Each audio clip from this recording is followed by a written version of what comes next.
Hello everyone, today we are going to learn basic Visual Studio Code HTML, how to justify text.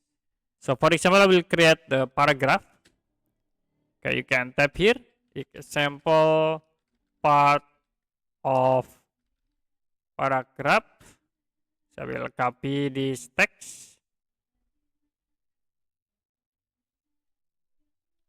and paste in here. Okay, you can paste again.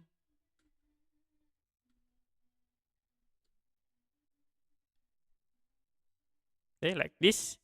Now you can click File, Save, and then Review in browser. Now if you want to justify, you can create new style element in paragraph. You can type style and text align. Now you can set into justify. Click File, Save, and then you can refresh it to be justify the paragraph.